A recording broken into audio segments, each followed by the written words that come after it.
My mum told my son to do something. He said, ask Alexa, she'll do it, LOL. He too elite, LOL. You are Locked On Fantasy Basketball, your daily podcast on fantasy basketball. Part of the Locked On Podcast Network, your team every day.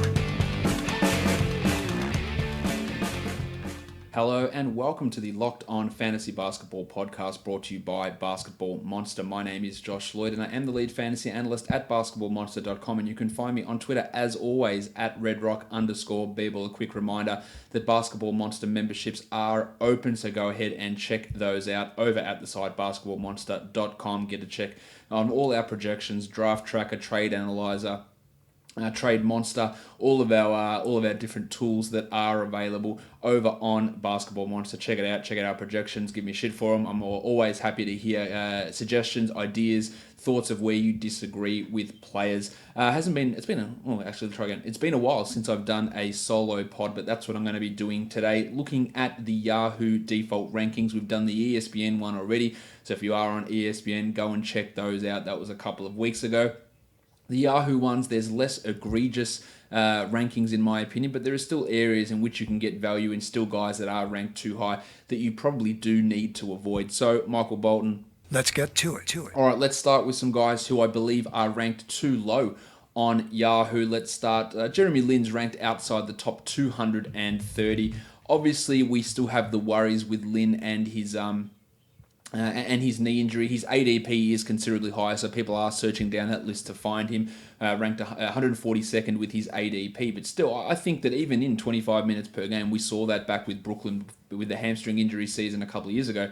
He was able to be a top 100 sort of a guy. He's going to have a role there, playing some backup too, playing behind Trae Young at point guard as well. So I think that Lin is absolutely fine there as a late pick, and he's probably ranked a little bit too low over on Yahoo. The next guy that is important to talk about is the Rooster, Danilo Gallinari. I think that on a per-game basis, he should smash the top 100. They've got him ranked 183rd, and I know there is a concern with injuries, and at this point, you have to assume he's missing probably 20 games per season.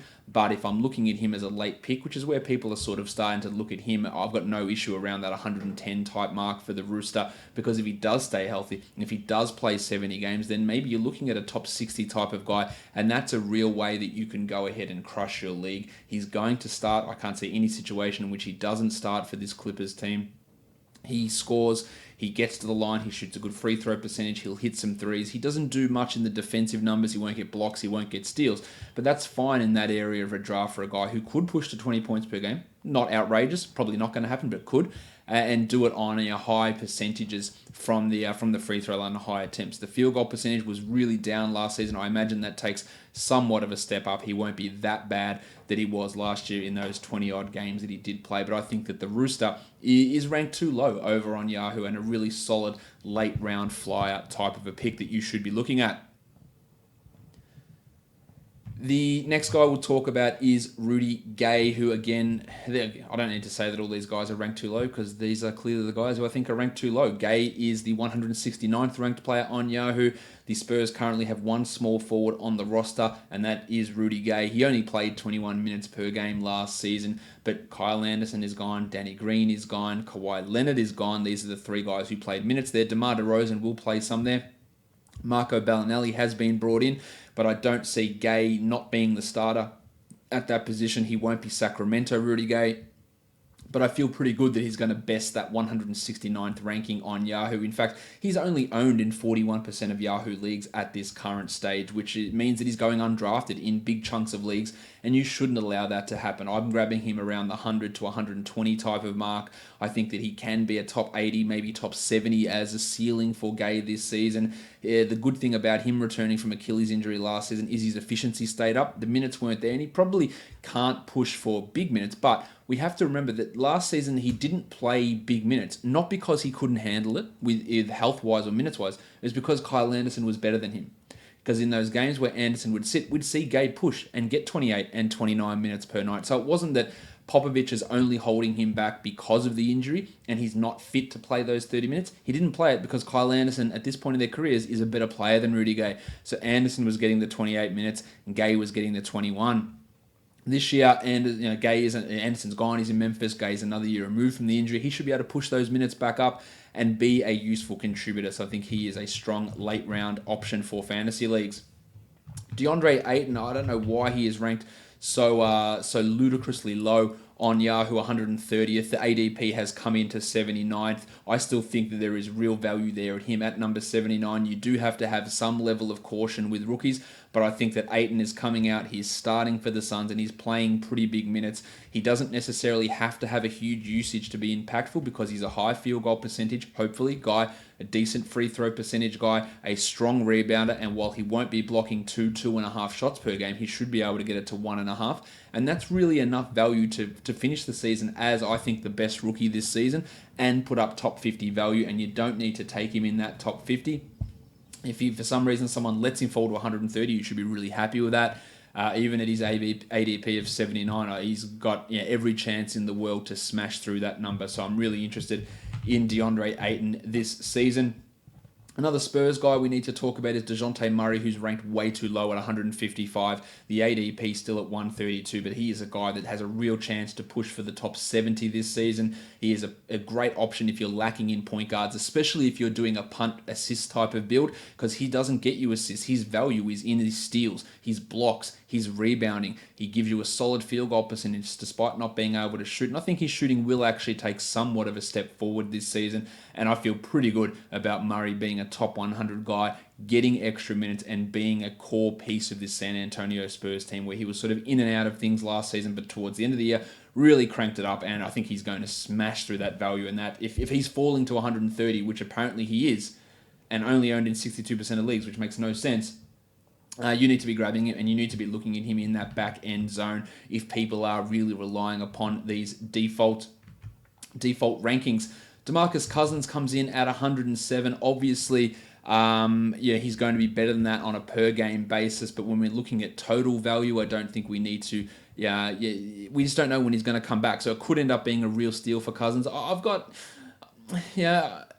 I think he's probably a little bit low, but it's not an egregious mark to have him at a number 107 for this coming season. But on a per game basis, when he does come back, he should be better than that. George Hill at 182. This is probably more a first half of the season type of situation for Hill. I think he can play solid numbers, solid minutes, 25 to 27 a night, and that pushes him above that number 180. He should start as the point guard for this team, and at some point he could get moved, but he can be efficient. He'll get assists, a steal a game, a couple of threes, some decent scoring. That's really nice as a late round point guard to give you that solid value, and then maybe you drop him and move on after that. Not really sure I'm understanding why Yahoo's going so sick on the rankings for the rookies. Luka Doncic, 146th. Nonsense. The ADP is better at 103, but still I feel confident that Doncic is going to break into that top 100 and be probably a top 80 guy for this season. So there is significant value in Doncic for this season. I think he's going to play a big role out of the gate. Remember, Dennis Smith Jr., we get this statement, Carlisle doesn't like to play rookies, and that had always been the case in the past.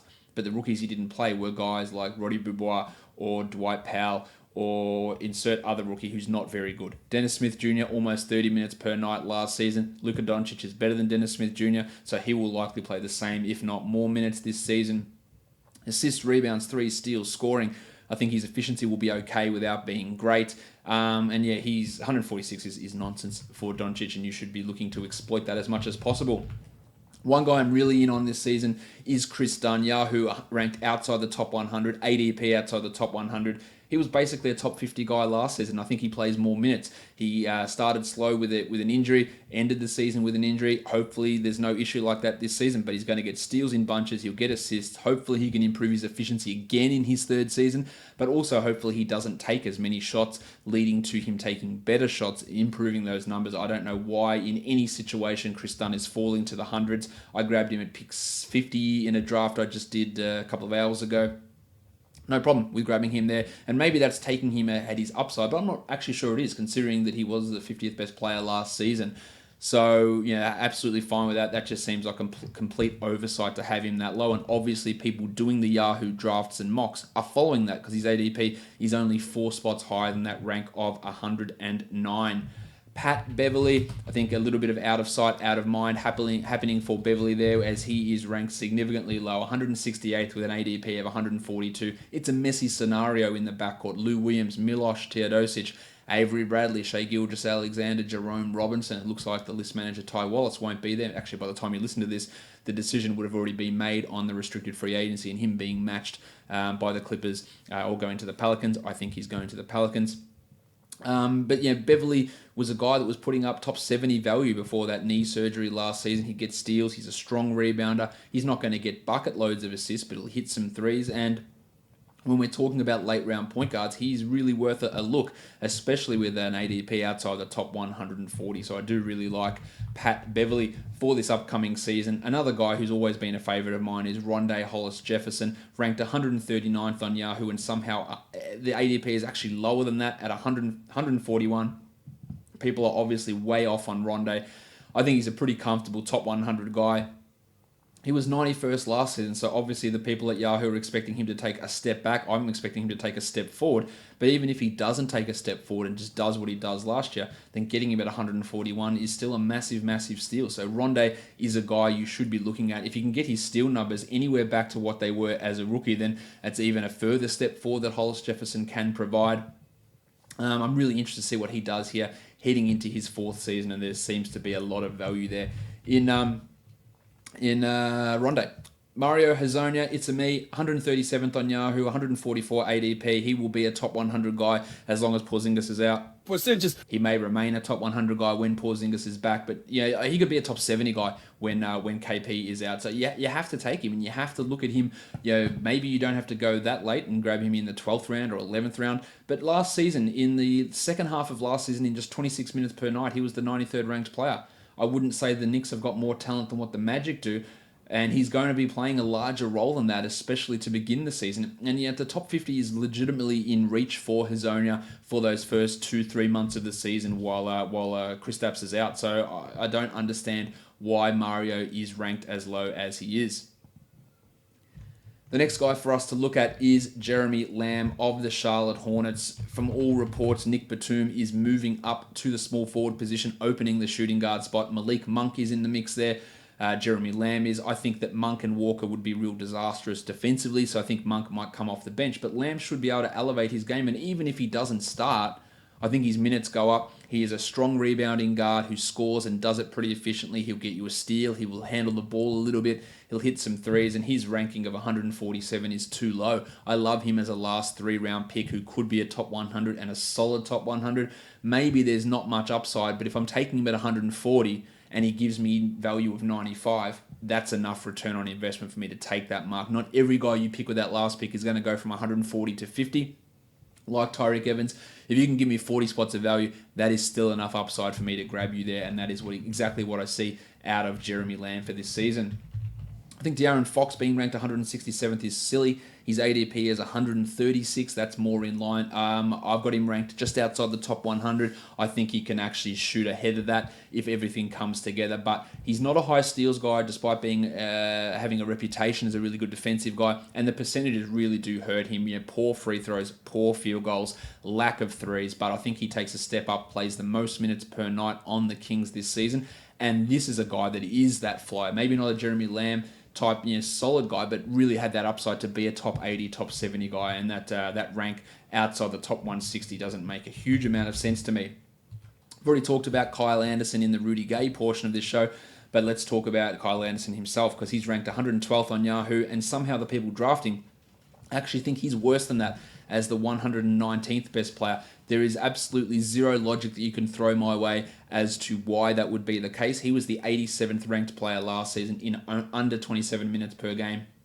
He will surely play more minutes than that this season. And even if you think his field goal percentage will drop from the 53 he shot last season, which I do, I have it coming down pretty significantly, his ability to get steals his ability to get to block shots, which only marginally increased last season. I think that can keep. He can handle the ball on a team that needs another secondary playmaker alongside Mike Conley. A 4 assists per game season from Anderson's not crazy, and he has a legitimate chance of being a top 50 guy. And you didn't have to get him anywhere near that. One of my favorite sleepers for this season is Kyle Anderson. Tyreke Evans is back in business as another guy that's ranked too low. It was crazy last season. 106 this season I still think is too high. He is going to Indiana, so there is more competition with Victor Oladipo there. And so I don't think he's going to be the top 50 guy that he was last season, Tyreke. But Darren Collison and Corey Joseph are your point guards. Bojan Bogdanovic and Doug McDermott are your small forwards. There are plenty of minutes for Tyreke there. I could very easily make the argument that out of the 1, 2, and 3 position, your best player is Victor Oladipo, and your second best player is Tyreke Evans. So they'll find a way to get him on the court with Vic, to run back up point guard, to take minutes away from Collison, from Joseph, from Bogdanovic, from McDermott. He'll back up Victor as well. I think he still gets to 30 minutes a night. Now, he won't have the high usage he had in Memphis. He probably won't have the same assist rate. But everywhere Tyreke has gone, whether it's been in New Orleans, playing next to Drew Holiday, in Sacramento, he's always had a high assist rate. He will just get assists. And I think that he is a brilliant pick there. I'm not worried about the injury. He is, I think, 2 years removed from a knee surgery, which was a real problem. That hasn't been an issue for him lately. I'm in on Tyreke, and if you get him at 100, I think he can actually smash through that value, and they've ranked him too low again, in my opinion. The ranking of Jarrett Allen is better on Yahoo than ESPN. He's ranked 97th at the moment, ADP of 85. I think he can jump ahead of that. He saw his block rate soar in the second half of last season. He grabs boards. He's efficient, which is really, really key from a big man. Field goal percentage and free throw percentage. Whispers of him maybe being able to step out to 3. I'm not ready to buy into that yet, but I love Allen as a mid to late round sort of a guy in terms of value. 97 or 85, ranked versus ADP is fine. I think he beats both of those numbers, and I'm pretty big on Jarrett Allen for this coming season. The table, Montrezl Harrell, 158 on Yahoo, 140th is his ADP. As I talked about on the Clippers season preview podcast a couple of days ago, me and Charles thought there's a chance that he does supplant Marcin Gortat at some point this season as the starting center. He's a high efficiency, high usage center who's not going to get many blocks or steals, but decent enough rebounds, good points, but doing it on high volume and high efficiency. I think he's a real strong late pick because they give him 27 a night, he beats the top 100 pretty easy. And it might not happen immediately, but he's going to be getting those backup minutes ahead of Boban. Gortat is old. He struggled last season. He set screens great, but he only played 25 a night. And if he plays 25 a night, there's a lot of minutes there for the table to get in that center spot. Talked about it already. Yahoo is very, very hesitant with rookies. Trae Young is 121st in his rank, 106th in his ADP. I still think he beats both of those numbers. Field goal percentage is a problem, but you punt field goal percentage and he jumps to be maybe a top 60 type of guy. The underrated part of Trae Young's game is his assists. I say it all the time. He'll get a lot of them. I think he's going to start and play big minutes. He is not a good defender, but he will generate steals. His poor defense isn't going to stop him from being on the court with the Hawks. I think a big season is in line for Young, and I could easily see myself getting Atten, Doncic, and Young in a draft on Yahoo just because they might provide 20, 30 spots of value from where they're ranked. Probably not a great idea to go into a draft with 3 rookies in it, but there's no one who's ranked outrageously high.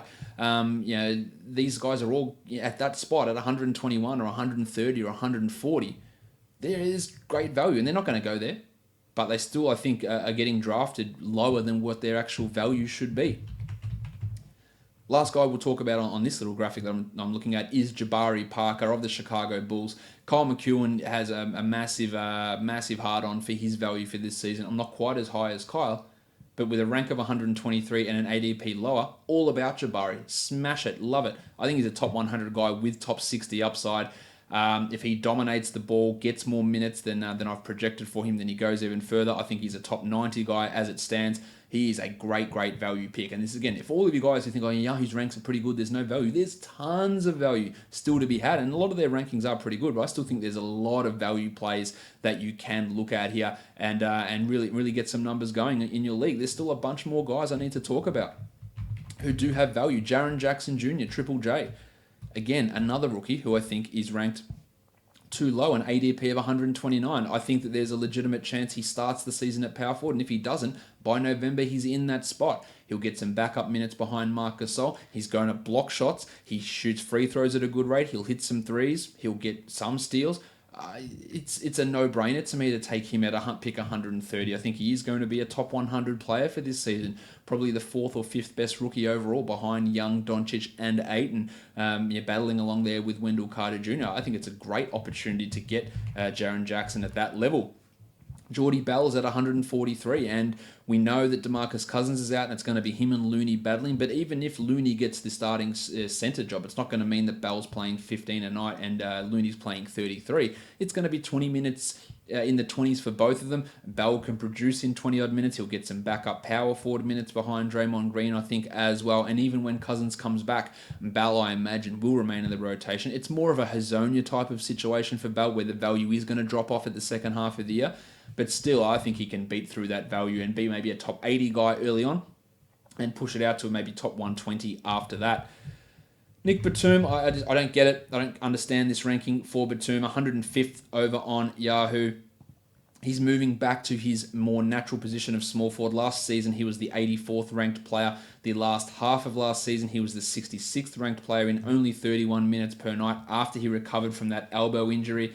The field goal percentage is always a concern for Batum, but high free throws, high assists. He leads this Charlotte Hornets team in assists every season pretty much. Rebounds, steals, probably more blocks as he moves to the power forward position as well. He'll hit threes and he won't score in big volume, but it's enough. And that is a ludicrous rank to have Batum outside the top 100. If you get an opportunity to grab Nick Batum there, I would be doing it. It just doesn't make any sense to me. Larry Nance Jr. maybe a little bit more cautious there. 117th is his rank. If they give him a starting role, then he beats the top 100 easily. There's no question. We saw what he did when Love and Thompson were out last season. He was killing it, putting up top 60, top 50 type numbers. Now, of course, Love and Thompson are around, but the Cavs are apparently viewing him as a foundational piece. So they need to see how he works alongside Kevin Love and not putting him behind Tristan Thompson. Remember, LeBron's not there. He's not there to influence, these guys like Thompson and Smith. Let's give Nance this opportunity. High field goal percentage, gets steals, strong rebounder. We keep hearing whispers of a 3, but I'm not going to believe it until I see it. But Larry Nance Jr. should be able to beat that number and beat it pretty comfortably. Will Cauley-Stein, I think the Yahoo guys have fallen victim to the Marvin Bagley hype a little bit here with Cauley. I don't know why I called him that. Ranked 138th. There is concern in that Sacramento Kings front court. I don't know what Dave Yeager's going to do to screw it up. Needless to say, whatever he can do to screw it up, he probably will. But at 138, it's an absolute no-brainer to take Cauley-Stein there, who should be getting the bulk of those minutes over Bagley, over Kufos, over Giles, over Randolph, over any of those guys. It doesn't mean it will happen, but I still think that he is ranked too low there at 138. Jonas Valanciunas comes in at 79th. I think that there is some value in Jonas there. Depends on how Nick Nurse values him. If he plays him 27 minutes a night, it is an absolute smashing of that. If he plays him 25, I think he still beats that number. He showed an ability to hit a 3. He won't hit it at the same volume that he did last season, but he blocks you a shot. The rebounds will be strong, decent scoring, and no Yucca Purtle there to back him up. It's Greg Monroe and Serge Ibaka getting at those backup minutes. I think we see more out of Valanciunas this season, although I'm not 100% confident on it. Love Karis LeVert as a late pick, 140th on Yahoo.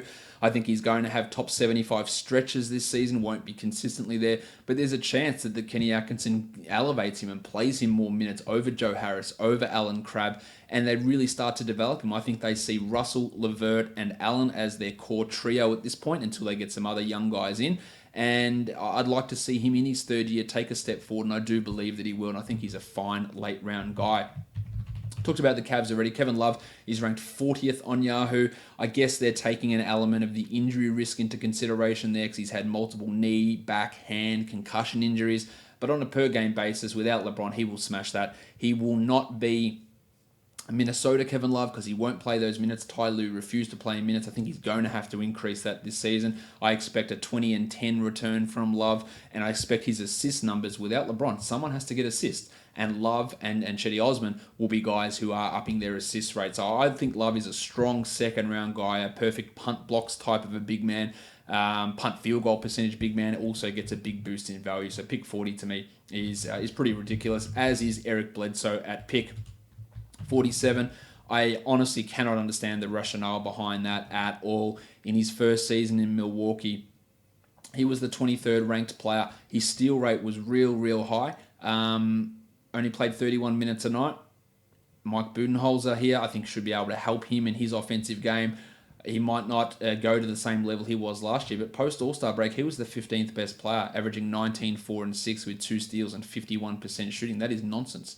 I don't expect the 51% shooting to continue, but I have no idea why we'd be looking at Bledsoe as the 47th ranked player. An absolute steal if you're getting him in the third round, and heaven forbid, if he falls to round 4, I don't think you should be letting him go under any circumstance.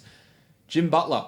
Injury concerns are real here for Jim. 28th, though, is ridiculous. He's ranked below John Wall and Kyrie Irving and Devin Booker. He's ranked below Chrissy Middleton as well. I just don't understand it. I think Butler's a early second round type of a guy who the injuries they're honestly a concern, but he's going to play big minutes. We know that. I don't think Tom Thibodeau is changing his stripes, and if he does, I'll be the first to admit that I was wrong. I don't see it. But he could. But Butler gets assists, he gets steals, he'll get rebounds, he'll shoot some threes. Not high volume, but he'll shoot them okay. A decent field goal percentage, good free throw percentage, gets to the line an absolute shit ton, and he's a real big contributor in that free throw percentage category. So I think that's a ridiculous pick. I think Joel Embiid at 23. I'm not worried about injuries with Embiid at all. If he didn't get his face smashed by Markelle Fultz last season, he would have played over 70 games. That's even with the rests in the back-to-backs, which aren't a problem this year. I think his minutes actually go up. If you're getting him at the back end of the second round, and it's not a big difference, maybe he finishes 15th versus 23rd where they've got him ranked. But at the pointy end of a draft, that level of difference is pretty important in my opinion. Kawhi. Yahoo has got him ranked 13th. I think you're going to see that number come down. The ADP is still 13th. I think he's a top 5 player this season with the potential to be the 3rd best player in fantasy. I am not worried about his current health. I'm worried a little bit about the degenerative nature of this quad tendinopathy, but I think he'll actually play more minutes this season than he has in San Antonio in the past. He enters this team as clearly the best player, clearly one of the best 5 players in the NBA. I'm not worried about him cracking the shits and not playing this season. He is an injury risk, there's no doubt about that, because he does get other injuries. But as for this current injury, I think he's ready to go. People go, what if I'm worried he might not even turn up and play. That is not a concern in my opinion. Again, I could be really wrong on this, but I am loving getting Kawhi at pick 10 or pick 11 in drafts with that real upside there. And could he be worse than that? Cool. Could he shit on your draft completely? Absolutely. I don't think it's likely, so I am all about getting Kawhi Leonard at that spot. Johnny Wall is ranked 25th on Yahoo. He was a guy that was the 12th or 13th best guy before last season. Saw a real struggle. His minutes dropped off. His assist rate dropped off. Some of his efficiency fell. I think that all that stuff can climb back up this season. A fully healthy season for John. And I do think that he's got an ability to beat that number pretty consistently. While Benny Simmons is at 21 for this coming season, I think Simmons is able to improve his free throw shooting. We saw that start to happen in the playoffs. I do think that he will take on a marginally larger role in terms of offensive stuff and so score a little bit more. I think his assist numbers will come up. He averaged 9.7 assists over the final 30 games of last season.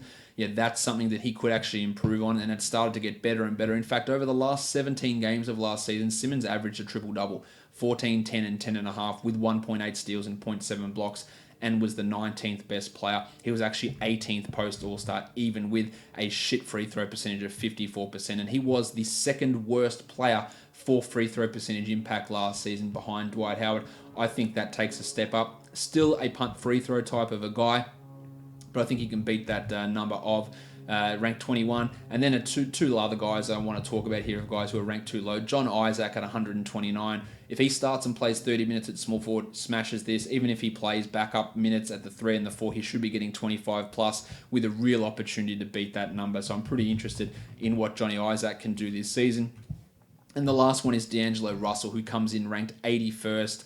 He was a guy that was putting up top 40-ish type numbers before the knee injury last season, came back and looked pretty okay, had some moments, but I think they're going to start him. I think they're going to play him the bulk of the point guard minutes, and he doesn't even need 30 minutes per night to beat this number at 81. If he's around in the 80s, to me, I'm absolutely drafting him, seeing how it goes, and I think a real breakout could be coming for DeAngelo. There are a lot of factors that might be working against him, but at that sort of a number at 81, I think it's pretty tough to let him go past at that area.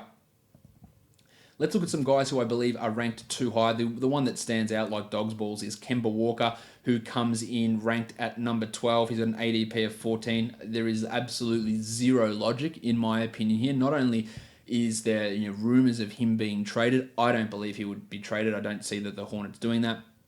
But he was the 30th best player last season, 27th the year before, 21st the year before that. Why is he all of a sudden the 12th best player? What on earth is he improving upon after scoring 22 points, 3 rebounds, 5.5 assists with over a steal, and almost 3 triples on 43, 86, and 38? Like, what is he improving on? Is he all of a sudden getting 1.6 steals? Is he all of a sudden averaging 5 rebounds and 8 assists? The answer to that, I feel pretty good about saying, is no. So taking him at 12 or that ADP of 14 is an absolute waste of resources. Jimmy Butler is behind him. Embiid, Simmons, Kevin Love, John Wall, Kyrie, Devin Booker, Drew Holiday. All of these guys are ranked behind Kemba Walker, and I'd have them all ahead of him. I love Kemba Walker. I've always been a big Kemba Walker fantasy supporter. Back when those times when you can get him in the 60s, I was all about it. Now he's 12th. No chance. Absolutely no chance. So if people are drafting based on that on Yahoo, that means there are exactly 0 Kemba Walker shares that I will have for this coming season, which is a shame because I do like him. Timmy Hardaway is ranked 64th on Yahoo. I worry about the efficiency with Hardaway. He will get a bump in usage with Porzingis out.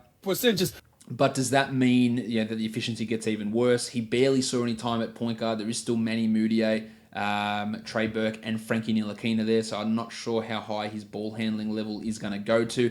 It's not a terrible pick to pick Hardaway at 64, but I think there will be other better players there in that area. Alan Crabb at 98, he's just really a 3-point specialist at this stage. He did have a really strong stretch to end last season, I'll grant you that.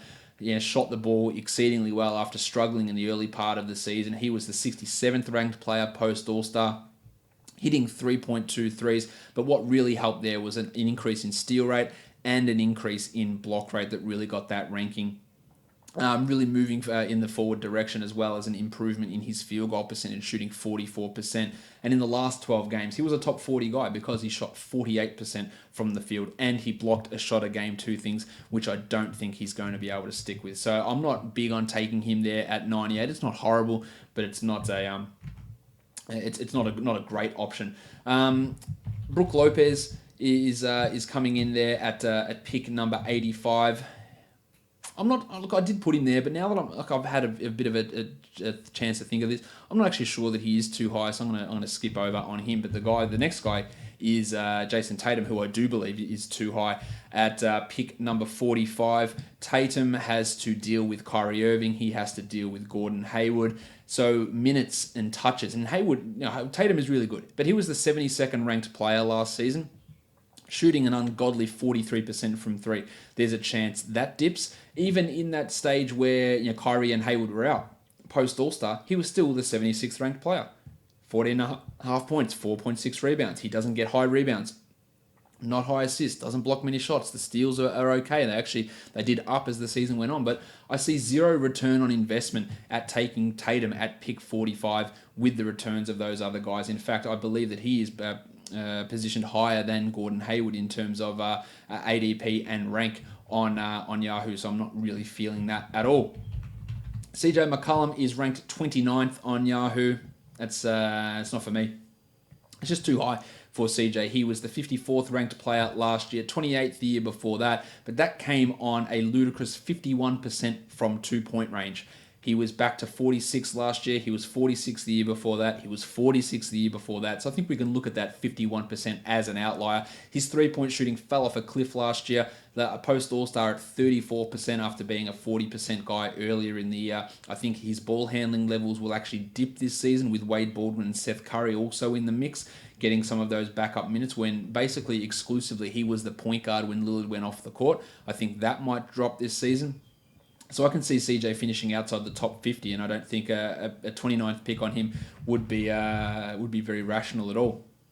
Kelly Olynyk is ranked 89th on Yahoo. I love Olynyk. He can be a top 50 guy in big minutes. But Hassan Whiteside, Bam Adebayo, James Johnson, Justice Winslow, these are all guys who will be in the rotation and have an opportunity to take minutes away from Olynyk. He should start for this team. He's one of their best players, but I don't necessarily think he's going to get that sort of a role. And I think the upside is pretty limited unless we see a trade go down or an injury to one of these guys. I'm just not really feeling Kelly Olynyk being this guy who I'm taking at pick 89. I just see very little upside in him at that area.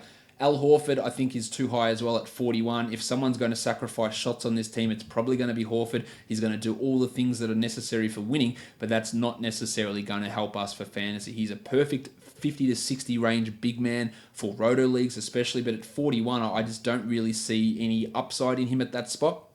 All I see is downside of him not getting to that area. Last season, he was the 48th ranked player, 65th in the second half of last season. So the logic behind thinking that, you know what? He started off okay and got worse, but now more players are coming back. He's a year older, so he's going to get better. It doesn't fly with me. So Al Horford at 41 is too high. Zack LaVine of the Chicago Bulls. Yahoo has him ranked 69th. Giggity!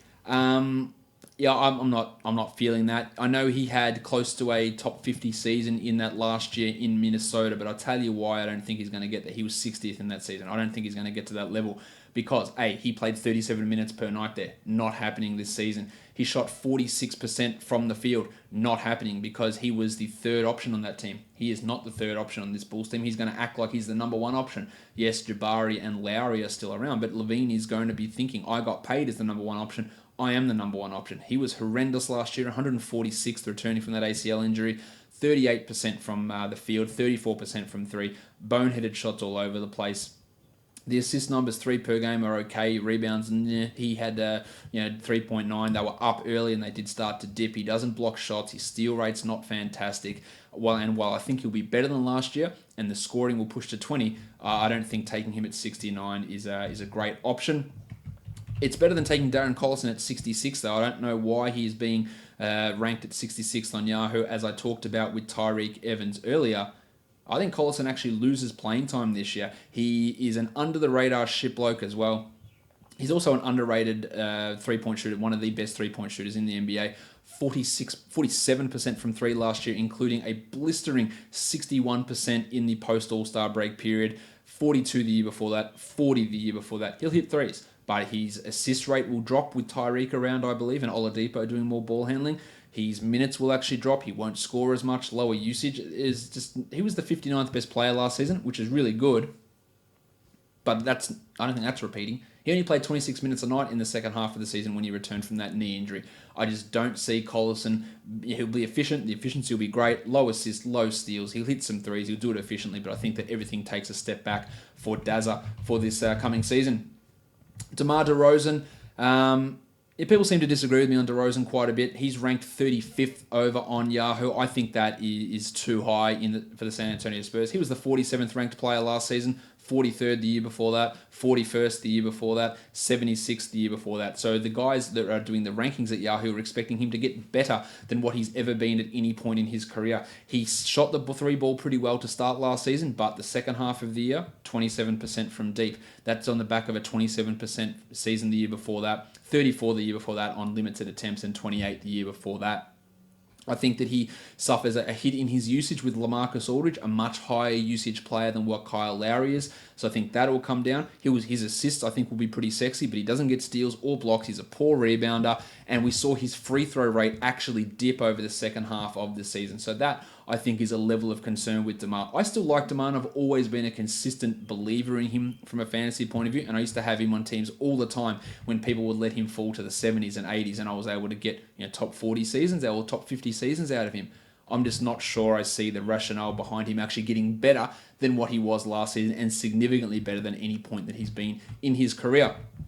Dwight Howard at 76 is an interesting one to me. If you're looking at him in any situation that's not punt free throws, it's too high. If you're looking at him in punt free throws, maybe it's too low. But there is a legitimate risk that he sees his minutes go down. I will almost guarantee you his usage is going to go down from what we saw in Charlotte. So don't expect the same Dwight Howard numbers we saw last year. He'll rebound. He'll have a decent field goal percentage. But if he starts trying to hijack the offense and take nonsense post-ups, because it's just such a stunning lack of awareness that this guy continues to think that he can do it, even though he's one of the worst players at it in the entire NBA. He can't control the ball. He can't dribble. It's a pain in the ass to watch him. And I think that we could see those minutes come down, especially if the Wizards start believing more in Kelly Oubre and playing smaller with Markieff at center. Howard could be in trouble. But in a punt free throw situation, you still got some value there with Dwight in that spot.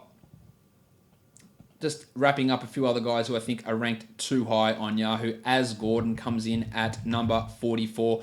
Gordon put up some nice numbers last season with his shooting, which was out of control good, and then it became out of control bad. And I'm not really buying in him all of a sudden being that 40% shooter we saw to start last season. He was the 66th ranked player last season, again with 34% three-point shooting, but that dropped to 29% over the last 3 months of the season.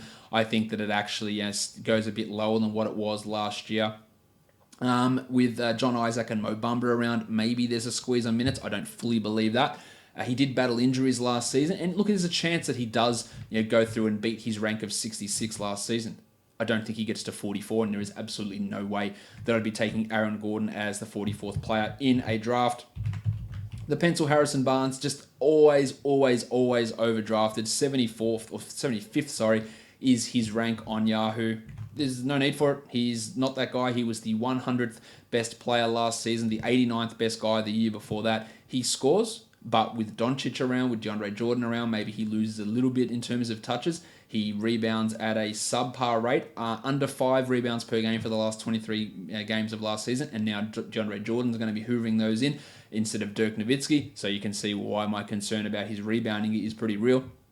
No steals, infinitesimally small blocks, doesn't get assists, efficiency is all right. The free throw stuff is really nice for him. That's really boosting his numbers up, but that's really all it is. Points and free throws is what you get out of Harrison Barnes, and at 75, no thanks. He's a guy that probably is outside the top 100 for this season, and I think his production with Doncic and with Jordan there now will actually hurt him a little bit more than some may be expecting. Klay Thompson, another guy I think is too high. 26th he is ranked on Yahoo.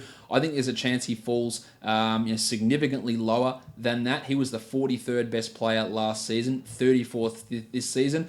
The season before. I think that he could actually fall outside the top 50 this season. I think that maybe we see him dip under 20 points per game. He's got to try and find out where he fits with DeMarcus Cousins when he comes back. Now, we heard from Klay at the start of the last season, I ain't sacrificing shit with KD around, all that stuff. But last season, he actually went down from 17.6 field goal attempts to 16.2, a almost 2.5% usage rate drop, which is pretty significant. His value comes from threes. It comes from efficiency. The threes will be there. The efficiency will be there. But if the volume is lower, then the impact that efficiency has gets dropped pretty considerably. He gets no steals, no blocks, no assists, no rebounds, really. Negatives in all those categories. And I'm not spending a top 30 pick on a guy like that when I can get some of those numbers later on. I can get perhaps Alan Crabb later on, even though I said he was probably a bit too high. I can get 3 threes per game out of Crabby, and maybe I can get it efficiently. And I'm not saying he's the same player as Klay Thompson, because he's clearly not. But I think that Klay could actually dip as the season progresses when Cousins comes back. And the trajectory for Thompson at the moment is not looking all that positive. The future MVP, Kyle Kuzma, ADP of 76, rank of 80. Nah, not for me. He goes to a bench role, a sixth-man role with LeBron around there. He played 31 minutes per night last season. I think that he can play that similar role, but I think his usage will drop a little bit. I'm also not fully believing in his ability to keep that level of shooting up, 51% from 2 and 37% from 3. I think there could be a marginal regression. He does the full Ryan Anderson, no assists, no steals, no blocks. The rebounding is also not all that great from Kuzma, so he could be a decent scorer with some threes, but there is a risk of a hit in his efficiency. Last 2 months of last season, he was the 80th best player, without Lonzo Ball, without Brandon Ingram, and of course without LeBron James. in the mix. I think it's going to be hard for him to recreate that sort of number, and that ADP is expecting him to do exactly that, and I don't think it's going to happen. Kentavious CaldwellPope is ranked 77th. No idea why. Again, a guy who hits threes. He'll score a little bit, but LeBron coming in, Josh the Hitman Hart looking so much better. I just don't see why CaldwellPope is going to improve from last season. He was the 79th ranked guy in 33 minutes last season. I think his minutes go down. I think his touches go down. Maybe his efficiency rises. Maybe it doesn't. He's always been inconsistent in that area. I just don't see it, and it seems like an absolute waste to be taking Kentavious CaldwellPope at pick number 77. Goran Dragic. This one's crazy to me. I love Goran Dragic as a player. I think he's really solid. Great that he got an all-star bid last season. Shouldn't have got it, but he did.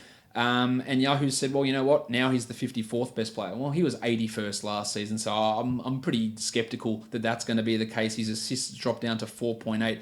His legendary efficiency went down from a true shooting of 58 down to 54. And if he's not being a 48% field goal guy, then his value is leaving him pretty quickly.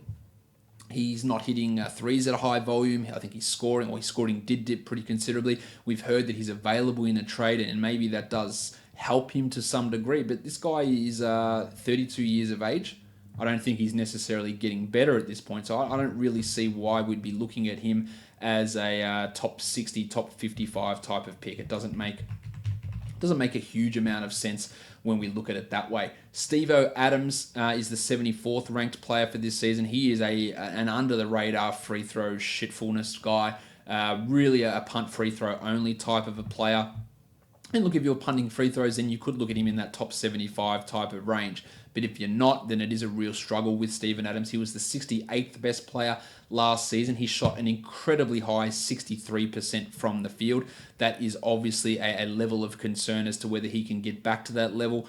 He was at 57 the year before that. So I do have some level of worry that maybe as he elevates himself from a fourth option behind Carmelo Anthony to a third option behind Russ and PG, and I think the usage goes up, that some of that efficiency could come down. I also think that his free throw attempts are going to be higher, 3.8 per game last season, but over the back end of the season he was at almost 4.5 to 5, and at a higher usage rate that will actually increase for him as well. He's not a good shot blocker.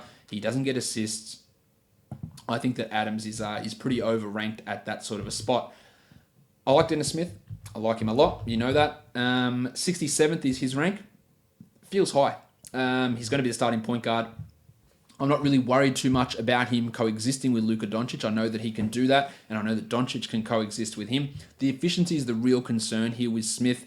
I think he's going to provide really solid numbers. He could get to 20 points per game, but I just think taking him at pick 67 feels aggressively high, even though there is a chance that he could get to that level. I wouldn't feel comfortable with going with him at that area. Evan Fournier, he'd been a guy in the past that you could get real value out of. Not so much at the moment. 70th ranked on Yahoo, 78th is his ADP. He was the 70th best player last season in 57 games. He shot really, really well, 38% from the field, 52% from three. I think both of those numbers will take somewhat of a step back this season. The steal rate is not there, doesn't get blocks. His assist rate was pretty good last season, but still not high, doesn't rebound the ball. And I think with some other guys taking some steps forward, he's going to find it hard to get to that number 70 for this season, which is where he is currently ranked.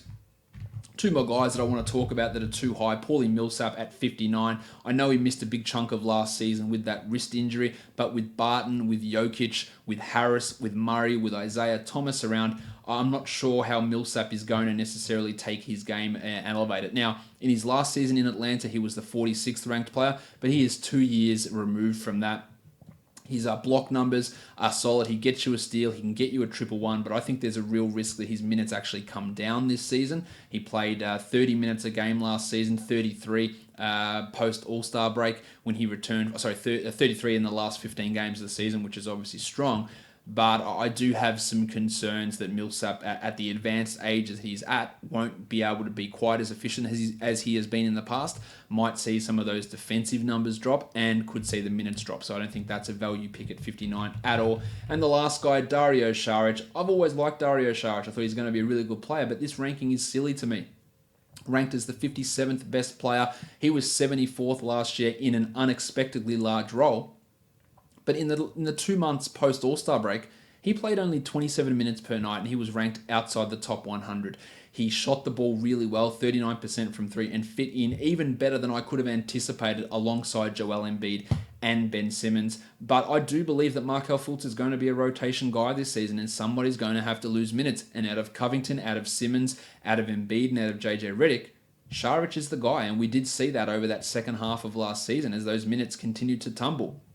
30 minutes for the season. The last 3 months, 29. The last 2 months, 27. The last month, 25.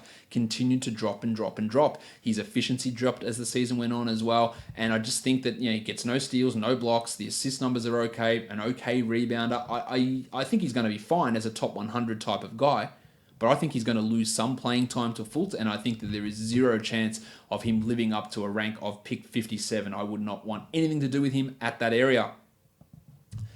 Guys, that is going to wrap it up for today's show. Go leave a 5-star rating on Apple Podcasts, Google Play, TuneIn, Stitcher, Spotify. Check out the Locked On Podcast Network, the college shows, the baseball shows. The NFL is here. It's ready to go. Check out your favorite team as well as Locked On NFL with Matt Williamson and a whole raft of experts, including former NFL quarterback Sage Rosenfels, who joins him for one show per week. Check that out. Check out Basketball Monster. We're open. Follow me on Twitter at @redrock_bball. And on YouTube, give me a thumbs up. Give me a comment. You know the drill, guys. We are done here. Thank you so much for listening, everyone. See ya.